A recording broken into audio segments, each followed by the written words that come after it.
This program has been made possible by Weatherby Asset Management. The views and opinions expressed are those of the guest. We've been looking forward to this face-to-face conversation with Laurie Emrich, a member of Women Moving Millions. Laurie is a Colorado native transplanted to Washington, D.C., and she worked for 15 years in NGOs and with governments to develop primary health care delivery systems in global health. As an individual donor herself, she advises family foundations and individuals on effective social justice grant making. Laurie, I just want to share with our audience today some of the projects that you're working on that are important to you around women and girls. Great. Well, actually, the project that I'm doing the most work on currently is it definitely includes women and girls, but its aim is really to be very inclusive to all people of varying gender, power, race, and class differences. I'm working on with a team of people to create a national progressive leadership campus here in Washington, D.C. This will be a place where organizations, some of the leading social justice organizations, will be gathered to do their work separately and also to look at opportunities for working across different sectors and to come out of their silos and join up with their colleagues in service of their vision. And then we also are going to have residential housing, so we'll have up to 40 young people, those from low-income backgrounds who currently are locked out of the pipeline into a career through internships and fellowships because of the high cost barriers. And so we're trying to lower those barriers for them and invite them into the movement for social justice here in the U.S. Can you give us some specific examples of who the participants are at different levels of the project? Well, the project is really in the, it's beyond conception and we're moving into implementation. We don't yet have the buildings, and so we built our foundation and we're ready to go to the next step. Our website is going to be going live in about a week, and so we're very excited. We're looking for our first executive director, and so I just know that the young folks will be, and also staff members in these organizations are coming from different backgrounds. Some in the organization, some of the people will be from overseas, and they're transplants to the U.S. And certainly that understanding of gender issues and how women are may be impacted differently by different societal problems will be, definitely part of how we'll be looking at things. So are you continuing to serve as the coordinator for this project? And I think the project name is Other Worlds Are Possible Giving Circles. Is that the organization? That's actually a prior project that I worked on. It was an international giving circle with members mainly from the United States. But the Leadership Campus, the name of the campaign that we are creating in order to build the campus is called Building for Progress. Why is this important to you, Laurie?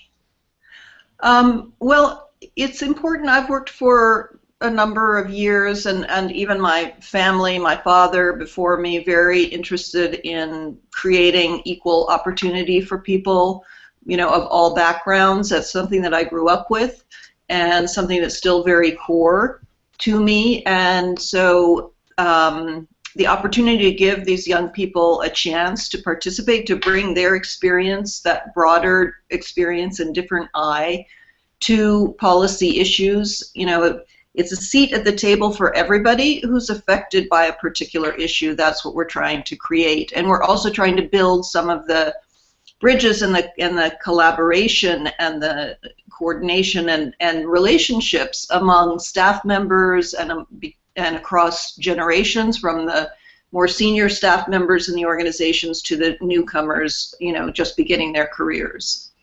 Laurie, Oh, you're one of the members of the speakers program with Women Moving Millions. Is this a key topic that you speak to the public on, is social justice, or are there other areas that you're available to speak to organizations and to the media about? Right. Well, I bring kind of a disparate background. I've had, as you noted in your intro, I've worked internationally. I lived overseas. I lived in Kinshasa in what's now the Democratic Republic of Congo for 4 years.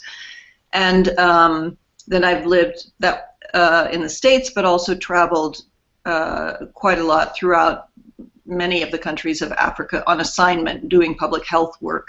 So although that is rather dated, but I do keep up with the international scene, so I'm available to talk about internationally what's going on with women and girls, some of the issues that are affecting women and girls outside of the U.S. and, you know, sadly, it's many of the same issues. Was just reading this morning in the news about the 4 people convicted in India who had raped and killed a young girl who was just riding on their bus. So we have, you know, that kind of thing, sadly, throughout the international scene. But there are bright spots as well.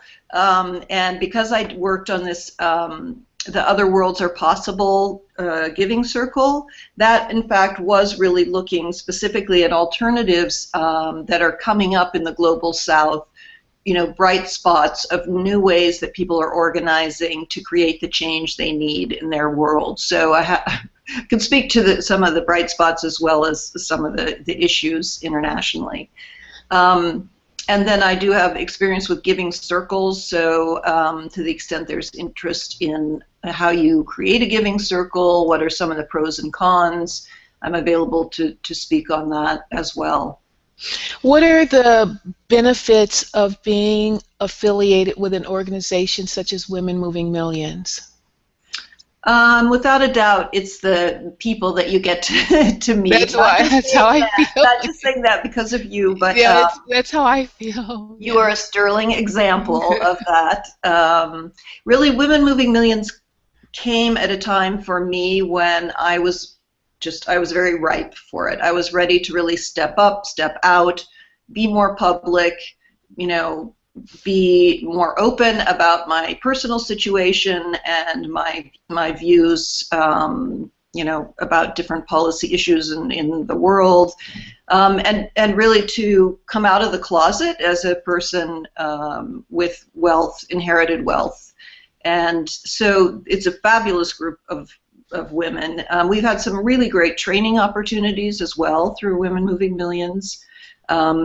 You know, on your screen a little earlier, I saw Katie Ornstein. It was fabulous. And so I think it's, you know, number one, it's the community, those that you get to meet and start connecting with, and relationships and problem solving together. And there's, you know, a group of people you feel you can call on when stuff comes up.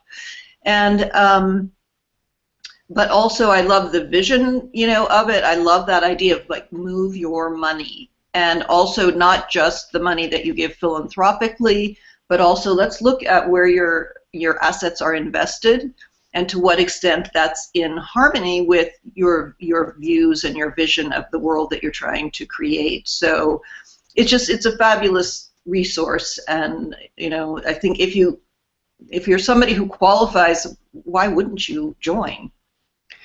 Absolutely. You know, Laurie, what are the next steps for your involvement with Women Moving Millions? I know we work together with the community committee. Are there other parts of the organization that you plan to be engaged with?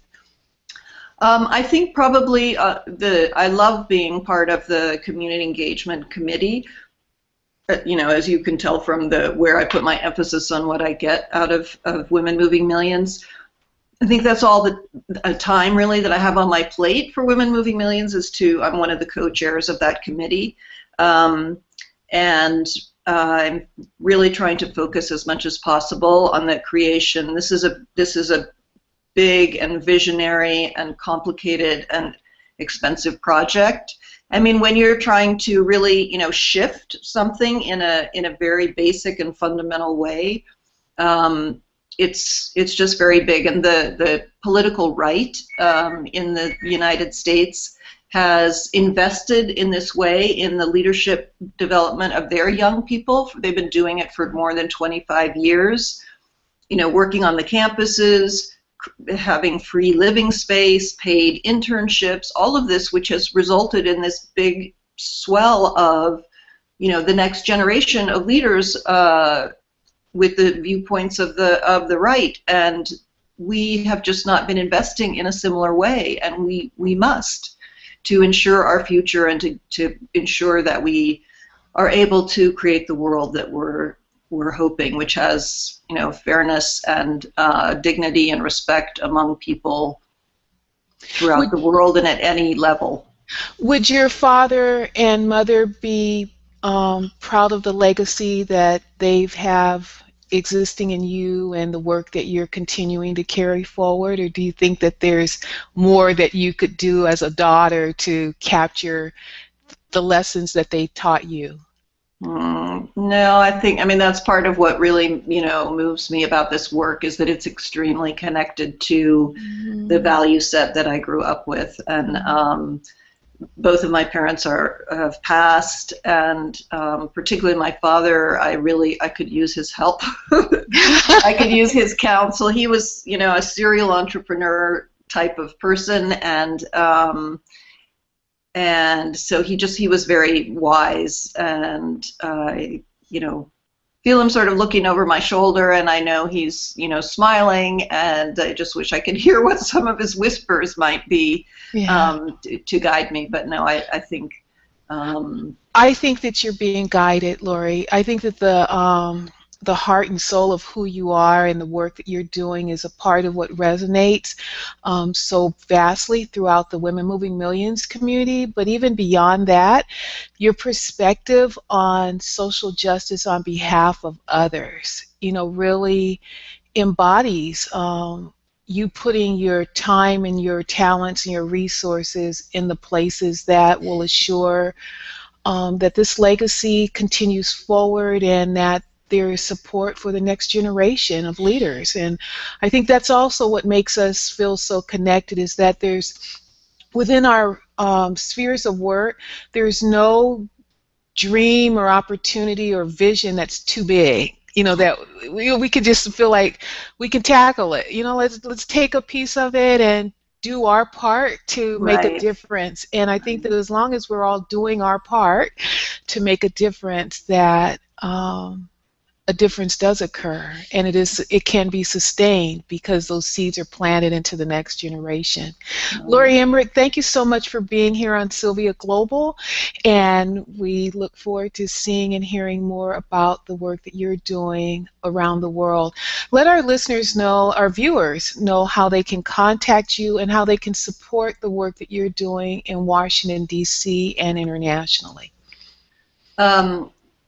Well, I guess one of the best ways will be, as I mentioned, our website is going to go live. So if there's an interest in this broader aspect, the website would be great, and the address there is www.buildingforprogress.org.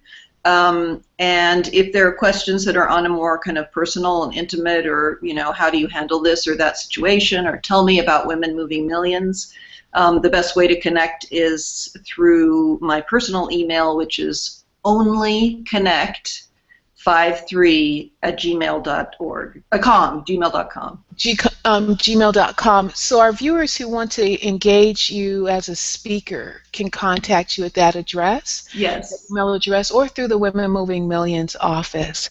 Laurie, thank you so much. See you soon. You're very welcome. Tell Gail hello. See you shortly. I'm really looking forward to it. Wait, before we go, you realize it's because of you that Sylvia Global got launched. It was you, Tracy Gary, and Gael Murphy, Istanbul last year, and you said I couldn't travel there because of the health issues. You said we're going to use the technology and get you there to participate. And it was that conversation and that effort that launched Sylvia Global.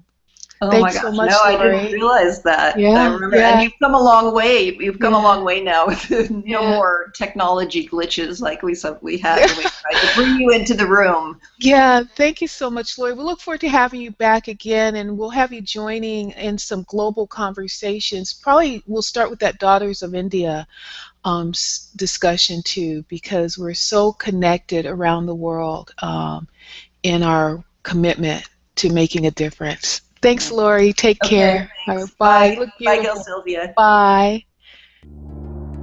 Weatherby Asset Management is dedicated to providing exceptional wealth management services by forming partnerships built on trust, understanding, and thoughtful advice.